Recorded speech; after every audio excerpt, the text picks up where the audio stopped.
My name is Phil Aves, and I work for a strategic partnership called Lowestoft Rising.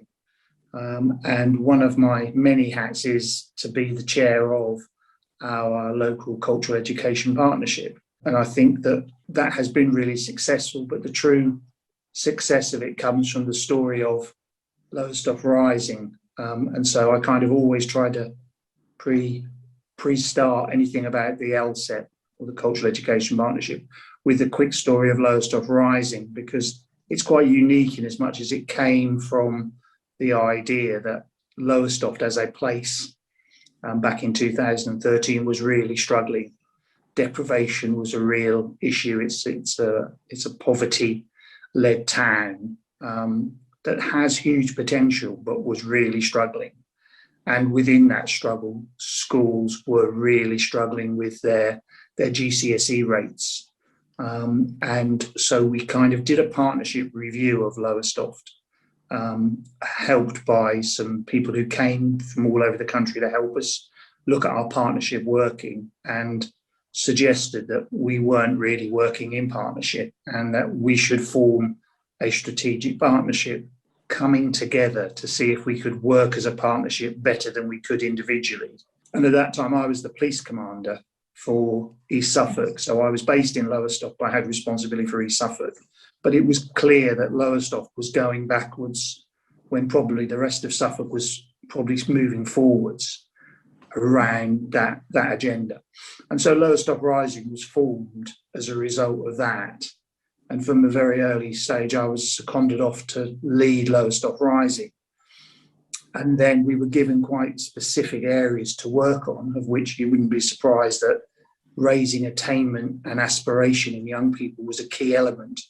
And it was acknowledged that raising their aspiration was the key to raising their attainment levels. The piece of work I did was to coordinate and get all the schools working together, and bring in some funding and some support, and try to do the things that the schools weren't doing together, the working together stuff, the connecting. But it was really successful. It formed a really strong partnership of head teachers working together. And as a partnership that wasn't seen as the county or the district or the police or as health individually, kind of seen as we were just able to connect people, and a relationship was born. What that led to was the schools then coming to us to say, we've done really well on connecting businesses and doing aspiration and doing all these things, but now we want arts and culture. And that was like, I don't know how to do arts and culture. That's not my field of expertise. But we looked at the Arts Council's sort of cultural education partnership model, and Great Yarmouth were one of the, I think there was only 3 or 4 initial pilots, and Great Yarmouth, who were only 8 miles up the road from us, were one of the initial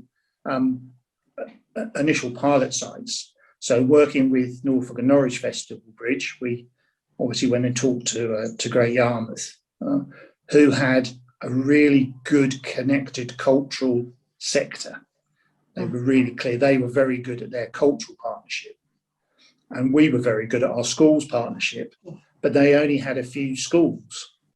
And I said, well, if I could replicate your cultural partnership and connect it into my massive schools partnership, they're asking for it, it's got to work. So really, we were lucky in that the pre-effort of 3 or 4 years of work to build a strong schools partnership was the success of our cultural education partnership, and the fact that they asked for it. We had a whole range of, great local organisations that had tried desperately to get into schools and offer cultural activity, but been turned away just because they were asking the wrong person at the wrong time. Yeah. So what we were able to do is, understanding schools and having a good relationship with the heads, was find who in the school was the right person to be the cultural lead.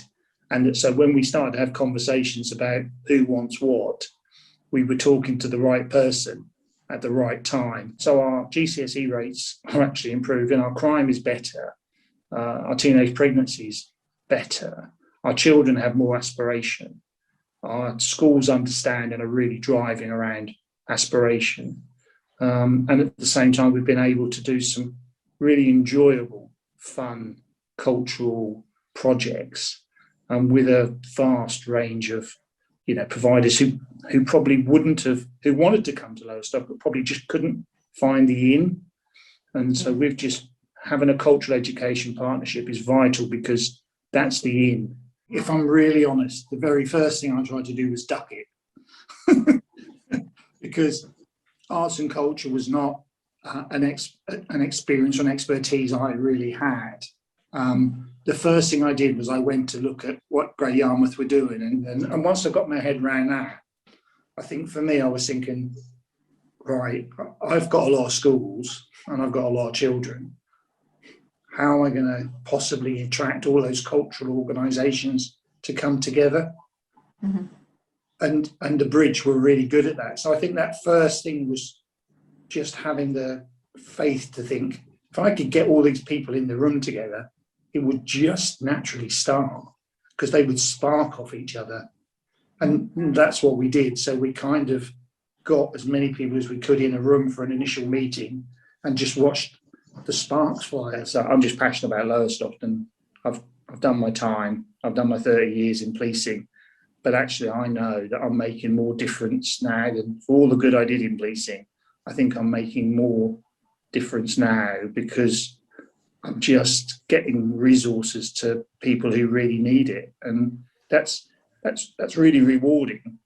But there are people like me in every town. You just need to find them and give them the opportunity through being a chair of something like the Cultural Education Partnership or the homelessness group or the mental health. I'm also the mental health ambassador, because that's a different hat and a different passion, and currently that's our biggest single problem in Lowestoft. But and culture and art and all that is a great way, because the 5 ways to well-being are really important. But whatever you do, have fun and try to enjoy. And every time I see kids involved in culture and heritage, they've got a smile on their face. I'm not so sure with maths and English, but I do know that if it's dance or it's music or it's culture or it's theatre or it's comedy or it's painting, that people smile, whether they are children or whether they're adults. And so it's a powerful tool.